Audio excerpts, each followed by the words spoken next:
अगर कोई आपको नीचा दिखाना चाहता है तो इसका मतलब है कि आप उससे पहले से ही ऊपर हो। जिंदगी जीने के लिए मिली है, इससे लोग क्या सोचेंगे यह सोचने में बर्बाद मत करो। किसी के बुरे वक्त में उसका हाथ पकड़कर सहारा दो उसे हिम्मत, क्योंकि बुरा वक्त थोड़े समय में चला जाएगा लेकिन वह आपको द्वारा जिंदगी भर देता रहेगा। मनुष्य सुबह से शाम तक काम करके उतना नहीं थकता जितना चिंता और क्रोध के एक क्षण में थक जाता है।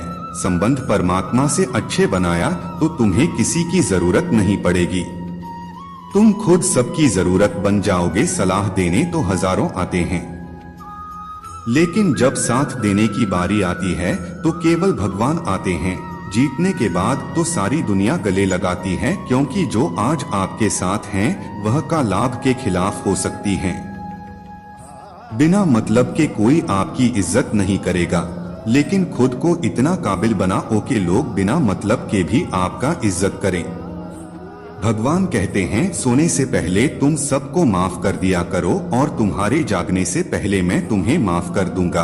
भगवान ऑक्सीजन की तरह हैं जिन्हें आप देख नहीं सकते, लेकिन उसके बिना आप रह भी नहीं सकते। कोई और तुम्हारी मदद नहीं कर सकता, अपनी मदद स्वयं करो। आप खुद के सबसे अच्छे मित्र हैं और सबसे बड़े दुश्मन भी। इंसान तब समझदार नहीं होता जब वह बड़ी बातें करने लगे, बल्कि समझदार तब होता है जब वो छोटी छोटी बातों को समझने लगे। आप किस समय सही थे इसे कोई याद नहीं रहता, लेकिन आप किस समय गलत थे ये सब याद रखते हैं।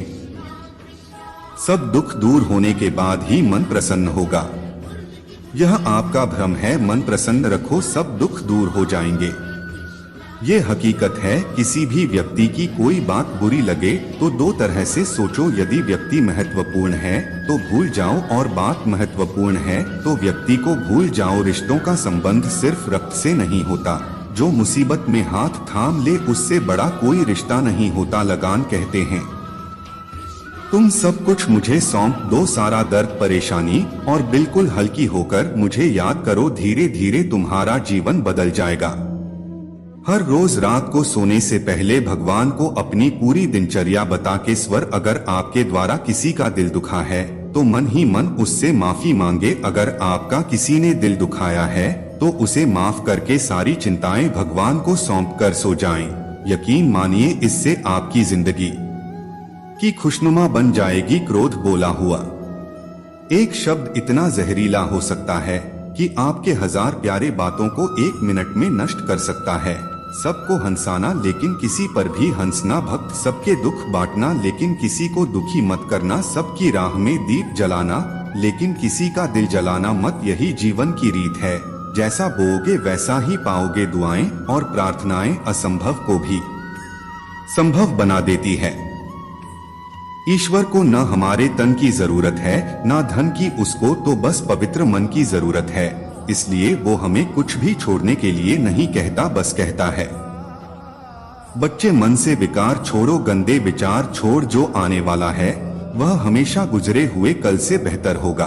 यही एक सोचा आपके जीवन में कभी निराशा नहीं होने देगी। झूठ कितना अजीब है, खुद बोले तो अच्छा लगता है, दूसरे बोले तो गुस्सा आता है। खुशियां चाहे किसी के साथ भी बादलों पर गर्म, हमेशा भरोसेमंद इंसान के साथ ही बांटना चाहिए। जीवन में समय चाहे जैसा पड़े बाहर के साथ रहो तो सुख बढ़ जाता है, दुख हो तो बढ़ जाता है। सच्चा मित्र वही है जो उस समय में भी आपके साथ खड़ा हो। जब सारी दुनिया के खिलाफ आपके पास जितना भी है उसके लिए बार बार दिल से धन्यवाद कहा हर वक्त कहें। यकीन मानिए जितना भी है वो जल्दी कई गुना हो जाएगा। प्रार्थनाएं और ध्यान इंसान के लिए बहुत जरूरी है, क्योंकि प्रार्थना में भगवान आपकी बात सुनते हैं और ध्यान में आप भगवान की बात सुनते हैं। श्री कृष्ण से कितना कुछ छूटा, पहले माँ छोटी फिर पिता छोटे, फिर जो नंद किशोर मिले वो भी छोटे, संग साथ ही छोटे, राधा भी छूटी, गोकुल छोटा फिर मथुरा छूटा। श्री कृष्ण से जीवन भर कुछ न कुछ छूटता ही रहा, नहीं छूटा तो वो था देवत मुस्कान और सकारात्मकता। श्री कृष्ण दुखी नहीं उत्सव के प्रतीक है। सबको छूटने पर भी कैसे खुश रहा जा सकता है ये सिर्फ से अच्छा कोई नहीं सिखा सकता। इसलिए हमेशा खुश रहे, सदा मुस्कुराते रहे। जीतने का मजा भी तभी आएगा जब लोग आपके हार का इंतजार करेंगे। गीता में लिखा है, यदि कोई आपको अच्छा लगता है तो अच्छा हो, नहीं अच्छे आप है, क्योंकि उसमें अच्छाई देखने वाली नजर आपके पास। अपनी पीड़ा के लिए संसार को दोष मत, अपने मन को समझा। तुम्हारे मन का परिवर्तन ही तुम्हारे दुखों का अंत है। सोच और नीयत अच्छी रखें, फिर आपके कष्ट प्रभु स्वयं दूर कर देगी। याद रखना, भगवान से कभी उम्मीद छोड़ना नहीं और दुनिया आबाद ओलों से कभी उम्मीद रखना है। सुख दुख एक सिक्के के दो पहलू हैं, जहाँ सुखों का वहाँ दुख भी होगा, जहाँ दुख होगा वहाँ सुख भी होगा। इसलिए सुख दुख के बारे में बिना सोचे निरंतर अपने लक्ष्य को प्राप्त करने के लिए प्रयास करते रहना चाहिए। एक बात है हमेशा याद रखना, किसी के सामने गिड़गिड़ाने से न मोहब्बत मिलती है न हिचक, इसलिए अपने स्वाभिमान को जिंदा रखा। कोई अगर आपकी किस्मत में होगा तो आपके के पास खुद चलकर आएगा। दूसरों को हराने का मौका मत, बस खुद को आगे ले जाने की जिद पानी। कभी हार न मानने की आदत थी, एक दिन जीतने की आदत बन जाती है। सिर्फ दो चीजें मनुष्य के भाग्य का निर्माण करती है। पहला स्वभाव, अगर आपके स्वभाव में अच्छाई, विनम्रता और गुण है तो आपका भाग्य चमकेगा। अगर आपका स्वभाव क्रोधी है, आलसी है, तो आपका भाग्य भी करना अनिवार्य है। इसलिए अपने स्वभाव को मधुर और आकर बनाई है। दूसरा, आपकी वाणी, बोला तो आदमी 2.5 साल की उम्र में ही सीख जाता है, परंतु कब, कहाँ और कैसे बोलना है उसे यह जिंदगी भर भी नहीं समझ पाता।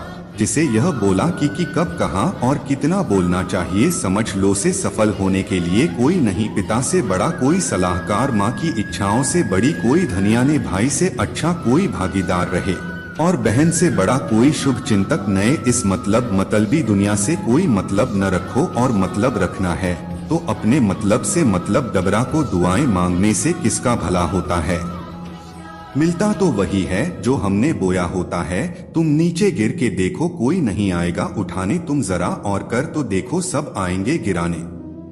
एक बात हमेशा याद रखना, अगर शराब की दुकान पर बैठकर दूध भी होगी तो तुम में शराबी का ही दर्जा मिलेगा, और किसी मंदिर में बैठ के पानी भी दुरुपयोग तो तुम्हें एक संत का दर्जा दिया जाएगा।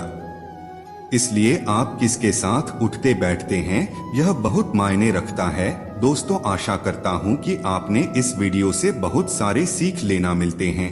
जल्दी एक नए ज्ञानवर्धक वीडियो। धन्यवाद, अपना ख्याल रखेगा।